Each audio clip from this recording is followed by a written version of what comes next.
Hi YouTube, welcome to this video. Today we're going to be talking about some of the pros and cons of running a garden maintenance business. Now, these are just a few personal things that I've kind of experienced in the 6 years being self-employed as a gardener. These are things that I like about gardening and things that I perhaps don't like so much about gardening. At the end of this video, if you've got any things that you agree with or disagree with, get them in the comments below and let me know some of your personal experiences as well. So we're starting off with number one on my list, if you like. It's freedom. The best thing for me about being self-employed, being a gardener, is the freedom. Like, I'm the boss, I have my own way of doing things, I do things on my terms, and what I try and do is get a good work-life balance, you know, if possible. But yeah, so freedom and doing things on your terms. The second thing I like about running a garden maintenance business is job satisfaction. So basically, when I go into a garden and I see it and it's all overgrown, or, you know, sometimes they're really, really badly overgrown and sometimes they just need a bit of a spruce up. But the point is, it's job satisfaction, isn't it? It's like, you can see it's looking really bad, and then afterwards you can step back and go, oh, I've done that, look how cool that looks, you know. So job satisfaction, I think that's really important that you have that, because if you haven't got that and you're not proud of what you do, if you're one of these people that just turns up and goes, oh, it's just a job, you know, and you do it and you're just thinking about, do it, get the money and bugger off, you got it wrong. You should be proud of what you're doing, because you've got to remember it's your stamp on it at the end of the day. So if you're going in there and doing a job, you want it to look as best as possible, because that customer then might recommend you to somebody else. So it's always best to go in there, be the best version of you, and absolutely nail it. The third best thing I love about being self-employed is summertime. Spring, summer, autumn, the good months. We have about 9 months of the year which are particularly very, very pleasant. They're very nice, the weather's on our side, and you know, in the heat of summer we can be wearing just a shorts and t-shirt. You know, we're in the garden with sunglasses on, baseball cap, I've got my music earphones on, a bit of sponsorship, my Bose headphones, they're really good. So yeah, I'll be wearing them, music on, having a cold drink, whatever. It's really good. I just love being outside, being with nature. It's really amazing, you know. So outside, sunshine, what's better than that? When all your mates are stuck in the office in front of a computer getting a stiff neck, and their boss is saying to them, can you get these spreadsheets done, because we've got to have it ready by the end of the day, and you're outside going, I'm wearing shorts, I'm wearing a t-shirt, I'm getting a suntan, I'm listening to music. And if you're very lucky like me, you might get 1 or 2 customers. I've got a great one, really big house and big job I go to. I've been there on one of my videos. He brings out occasionally like a burger off the barbecue and offers me a cold beer, barbecue food, ride-on mowing, music, suntan. What's better than that? It's the best job in the world in the summer. It really is. So that's number 3, weather. Number 4 is, yeah, taking holidays and things, but that almost comes back into the first part of this video. So being self-employed, being free and doing things on your terms. So being able to take holidays when you want. So you know what it's like when you're employed by a company or a job and you have to give like 3 months notice because you want to take a few days off. When you're self-employed, you don't have that. It's kind of like, okay, well, I've got a busy schedule, but at the end of that busy schedule, there's going to be a little bit of a window of opportunity to have a break. So I've decided that that's what I'm going to do. I'm going to take a couple of days off and I'm going to have a break. So that is a really good thing for me, taking holidays when you want, because it's your business and you work it, you know, your way. Obviously, you've got to liaise with clients and stuff like that, but providing you give them a bit of notice, you know, it's still better than when you're employed and you have to, because you might say to an employer, for example, oh, can I have a week off? And they're like, no. Well, if I want time off, I'm going to take time off, but I will do the courtesy thing and give you a few days notice. So yeah, self-employed people have that advantage as well. Now, I don't know if this last point is like a pro, I suppose it is, but know your worth. As a gardener, know your worth, mate, because you work really, really hard. You've got all the running costs, you've got all that side of it. So what I would say is know your worth, because throughout your journey, you're going to come across people that will say, oh, I don't want to pay that, you're not worth that, or, you know, that's a bit steep. Well, no, it's not. When you break down your running costs and what it costs you to do a specific job, tools, equipment, you know, all that gear. So that's the thing I like. It's just being in control of what you earn. You know, you set the price, and if they don't want to pay it, then you've got two choices. You either do it and reduce it, which I won't anymore. I'm sticking to my guns. I know what the cost of living is. I know where I need to be aiming and what I need to be earning. So I have a price, and if they don't want to pay it, then I won't take that job on, because there's obviously a better one around the corner that will take me on. So know your worth. Right, now we're going to go on to some of the negatives that I find with running a garden business, the things that I don't like so much. We're going to start with bad weather.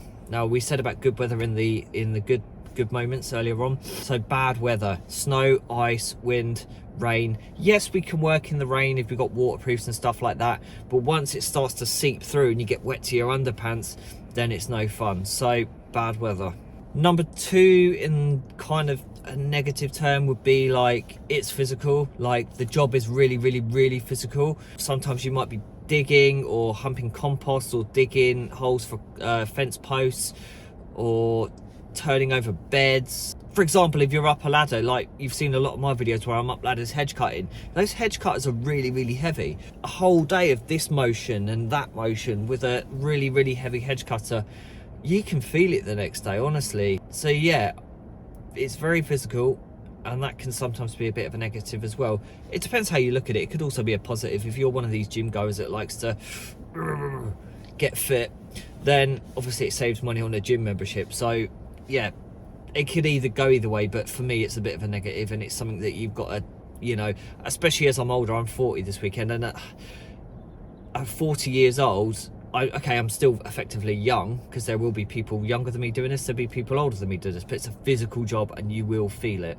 Number three, something else to think about before you start a gardening business is also just like machinery, running costs, things breaking. Things breaking is always a real headache. So obviously we've got our bread and butter things that we need for a business, like our van and tools and stuff. So if any of those things break and it keeps you off work, or you can't do a certain job, then that's obviously a real negative. Machinery and breakages, that's obviously not a good thing. Number four on my list of things that I find really annoying running this business, and it's something you've got to toughen up with. I tell you, it's not easy. It's not easy at all. I mean, you have to be tough. But late payers, you know, you might be doing a job on a Monday, and you might get to the Friday, the end of the week, and that person still hasn't paid you. And you might have sent them like 2 or 3 texts already asking them if they can do it, and they might go, oh yeah, it's all right, I'll transfer it in a minute, and then it still isn't done.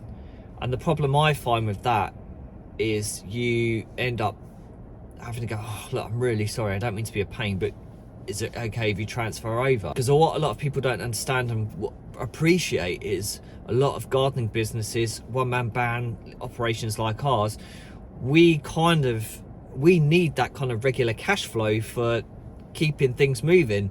Because in my early days, in my first year of trading self-employed, I had an incident where I was running out of petrol in my jerry cans, and my van had literally a quarter of a tank of diesel in it. And it got to the end of the week, and I had about 4 people owe me wages, and I thought, Jesus, if I don't get paid by the end of the weekend, I'm not going to have enough fuel to go out Monday morning. And a lot of people that don't have financial struggles like we do don't understand that we live hand by mouth most weeks. So yes, we have a life, and sometimes we do food shopping, and we might even do a holiday or whatever, but we're entitled to that and we save up for that. But generally, week to week, we need that regular cash flow in order to keep the business moving. If people don't pay, yes, they will pay eventually, but if they don't pay quicker, then obviously we find ourselves in a situation where we might go, crap, can't afford petrol this week, how am I going to do my job? So late payers is a real pain in the arse, and that's something that I try and nip in the bud by reminding people very quickly and politely, oh, by the way, I'm still owed for that day, or I'm still owed for that day. You know, I think there's just a way of approaching people, and you know, just be polite, don't be rude about it and be horrible, because it's, you know, that doesn't get you anywhere. You've got to be professional. You've got to come across as, look, okay, I've done the job.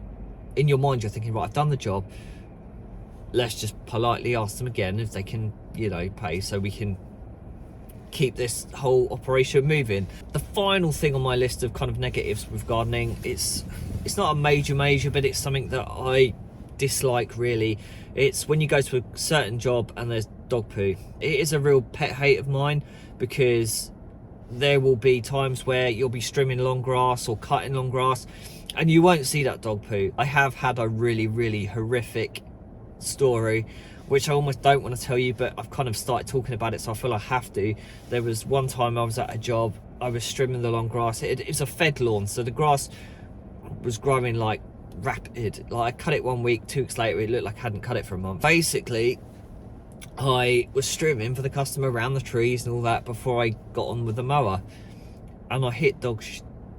I hit dog poo, and you can guess what happened. It splattered all up my arm, hit me in the face. I've never been so repulsed in all my life. I was literally gagging. I was angry. I just wanted to pack up my van.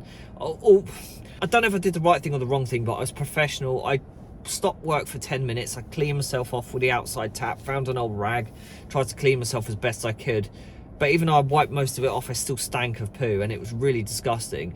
But I carried on with that job. I finished it anyway. And even when I was mowing the lawn afterwards, even after being splattered with poo, I was still encountering clumps of turd everywhere. There was landmines everywhere all over this lawn. And I just thought, why is this happening? Why, if I had a dog and I let it in the garden and I knew that I had somebody coming around, why would you not pick it up? I don't get that. So dog poo is my absolute worst. I can't stand it. If I see it on lawns, I won't pick it up. I won't touch it because we don't get paid enough for that.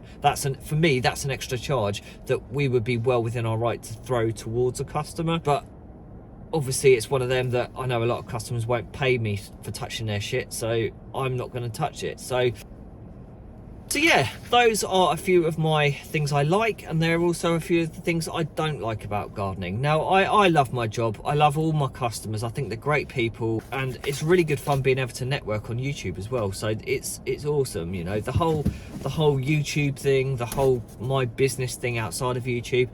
I love all of it, and I don't regret going self-employed. It was one of the best things I ever did. Anyway, I'm wrapping up this little video here. If you like what you see, don't forget to drop a like on the video. If you've got any questions for me or any comments regarding the issues in this video, your pros, your cons, let me know in the comments below what you like, what you don't like. And if you're new to the channel and you haven't yet subscribed and you want to come and hang out with us on this journey, then smash the subscribe button, hit the little notification bell, and that will tell you when we've uploaded to the channel. Take care, guys. I will see you very soon for some more garden maintenance action. Take care.